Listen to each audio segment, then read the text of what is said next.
मैं मनोज, सहाचार्य हिंदी विभाग राजा सिंह महाविद्यालय सिवान। आज के व्याख्यान में पिछले व्याख्यान को आगे बढ़ाते हुए रहीम के बचे हुए शेष दोहों पर चर्चा की जाएगी। जैसा कि आप सभी जानते हैं कि रहीम के 10 दोहों को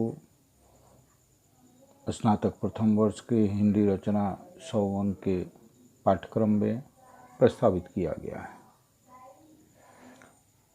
विगत व्याख्यान में रहीम के बारे में बताते हुए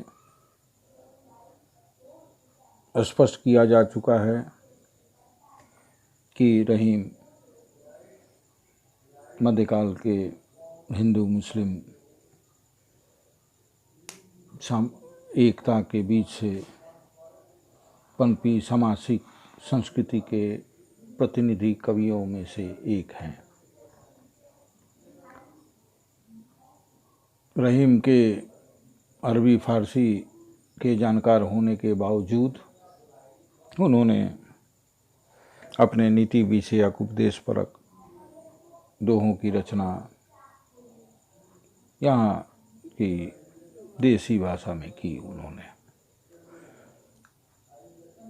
इनकी कविताएं अपने समय के मनुष्यों को संबोधित हैं। स्वाभाविक है कि कोई भी कवि अपने समय के समाज में रहते हुए अपने समय के समाज के मनुष्यों को इसके लिए तैयार करता है कि आगे का भविष्य में बना समाज अच्छा बने। अपने विगत के कालखंड को अगर आप सभी ध्यान दें, इतिहास के माध्यम से अगर भारत के इतिहास को समझें, देखें, तो आपको जानकारी मिलेगी कि कोई भी कालखंड ऐसा नहीं रहा है जहां बदलाव की संभावना ना हो। कोई भी कालखंड सभ्यता के इतिहास में ऐसा नहीं मिलेगा जहां सब कुछ ठीक हो। इसलिए हर एक कालखंड में हर एक कवि, जागरूक व्यक्ति, दार्शनिक चिंतक की प्राथमिक जिम्मेदारी होती है कि वो अपने समय के समाज को बेहतर समाज बनाने के लिए कोशिश करे और इस कोशिश में खुद के साथ साथ अपने समाज में रह रहे व्यक्तियों के मानस को भी दिशा निर्देशित करे, तैयार करे।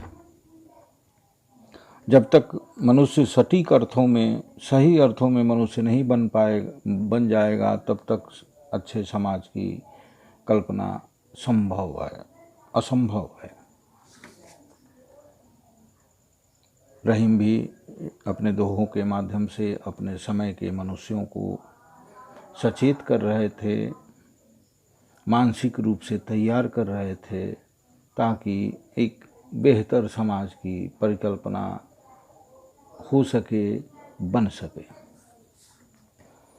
विगत व्याख्यान में हम लोगों ने 4 दोहों पर चर्चा की थी। आज बचे हुए 6 दोहों पर हम लोग चर्चा करेंगे। रहीमन कठिन चिताहूँ ते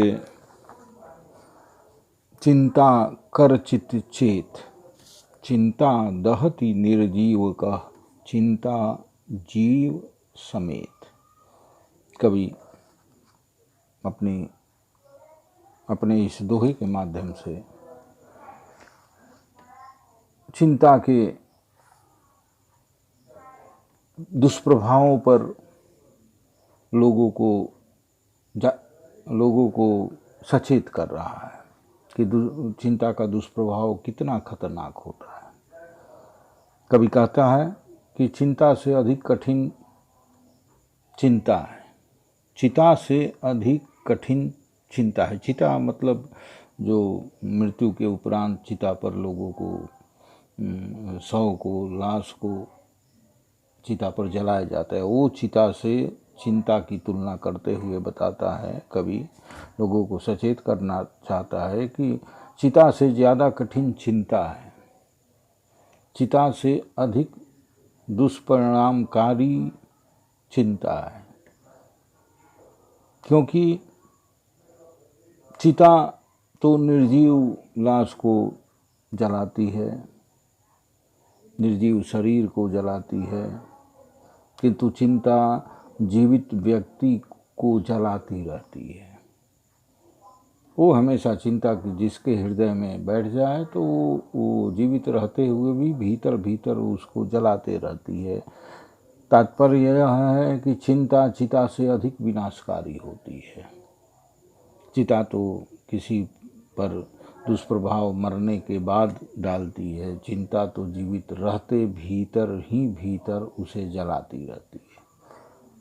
कहने का अर्थ है कि कभी दूसरे शब्दों में कहना चाहता है कि चिंता नहीं करनी चाहिए। अनावश्यक चिंता से शरीर को भी हानि होती है, सोच में भी बाधा पड़ती है।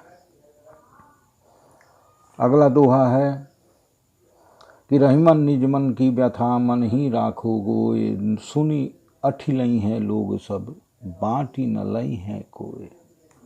कवि लोगों को सचेत करता है कि आज के समाज में लोग इतना स्वार्थी होते जा रहे हैं कि कवि कहता है कि अपने मन की व्यथा को अपने मन में ही छिपा कर रखना चाहिए, क्योंकि उसे सुनकर लोग हंसी उड़ाते रहते हैं, अपने को मजाक का विषय बनाते हैं। अगर आप किसी से अपनी परेशानी को, दुख को अगर कहेंगे तो उस दुख को दूर करने की जगह आपके वहाँ से हट जाने के बाद उसकी हंसी उड़ाता है। अपनी व्यथा का साझेदार या उसे बांट लेने वाला कोई नहीं होता, उसको उसके दुख को दूर करने वाला कोई नहीं है। कवि का कहना है कि अपने दुख दर्द और त्रासदी को लोगों के बीच प्रकट करना उचित नहीं होता। उसका खुद संघर्ष करके उस दुख दर्द और त्रासदी को दूर करने की कोशिश करनी चाहिए। दूसरे के सामने अपने दुख की अभिव्यक्ति से उसका समाधान नहीं होता, अपितु उसकी जगह जिसके सामने अपने दुख की अभिव्यक्ति की जाती है तो मन ही मन वह खुश होता है। जैसे परसो सही रहे कही रहीम यह देह, जैसे परसो सही रहे कही रहीम यह देह, धरती ही पर परत है शीत घाम और मेह। कवि कहता है कि व्यक्ति को समय और परिस्थितियों के बदलने के साथ घबराना नहीं चाहिए, परिस्थितियों और समय के बदलने के साथ खुद को बदल लेना चाहिए। जैसा मौसम अर्थात वक्त रहता है उसे हमें सहना पड़ता है। इस धरती को देखिए कि सर्दी गर्मी वर्षा होती रहती है, फिर भी वह सब सह लेती है। धरती से सीख लेते हुए मनुष्यों को भी विपरीत परिस्थितियों, विपरीत वक्त के आने के साथ जिस तरह का वक्त आए उस तरह के वक्त से जूझने के लिए तैयार रहना चाहिए। कवि का कहना है जैसे वक्त बदलता रहता है उसके अनुरूप हमें उसका परिणाम भी सहना पड़ता है, इसके लिए तैयार रहना चाहिए। ये पृथ्वी जो वर्षा, गर्मी और ठंडक तीनों सहन करते रहती है, उसी तरह मनुष्य को वक्त के अनुरूप बदलते स्थितियों से नहीं घबराना चाहिए। रहीमन असुआ नैन धरी जिय दुख प्रकट करे, रहीमन असुआ नैन धरी जिय दुख प्रकट करे, जाहि निकारो गेहते कसना भेद कही दे। कवि कहता है कि किसी के मन के दुख को, मन की पीड़ा को आंसू आँखों से गिरकर जता देते हैं, उससे लोग अनुमान लगा सकते हैं कि वो भीतर से पीड़ित है। शरीर के अंदर रहने वाला आंसू जब बाहर निकल जाता है तो लोगों को जानकारी हो जाती है कि आप पीड़ित हैं, दुखी हैं, किसी तरह के दर्द में हैं। उसी तरह अपने घर से भी किसी अपने को नहीं निकालना चाहिए, क्योंकि उसको घर से निकाल देंगे तो वो बाहर निकलने के बाद घर की परिस्थितियों को दूसरों को बता देगा और दूसरे को जानकारी हो जाएगी। जैसे आँख से आंसू निकलकर भीतर की भावनाओं को लोगों को जता देते हैं, बता देते हैं। एक आंसू एक आंसू से दूसरों को पता चल जाता है कि आपकी मन स्थिति क्या है। उसी तरह घर के रहने वाले किसी भी व्यक्ति को बाहर नहीं निकालना चाहिए। वो बाहर निकल गया तो घर के भेद को सभी जान जाएंगे। आँखों से आंसुओं को निकाल देने पर वे मन की बात प्रकट कर देते हैं। जिसे घर से हम बाहर निकाल देते हैं वो घर का भेद अर्थात अंदर की बातें बता ही देगा। कवि कहना चाहता है कि अपनों को दूर करते समय सोच समझकर ही निर्णय लेना चाहिए। बिगड़ी बात, अगला दोहा है, बिगड़ी बात बने नहीं, लाख करो किनकोए, रहीमन का फाटे दूध को, मथे न माखन होए। अगर बात बिगड़ जाती है तो कितना भी आप कर लें वो ठीक नहीं हो पाएगा। कभी कहते हैं कि जो बात एक बार बिगड़ जाती है वो लाख कोशिश करने पर भी बन नहीं पाती। कहा जाता है ना कि अब काहे पछतात जब चिड़िया चुग गई खेत। जो बीत गई सो बात गई।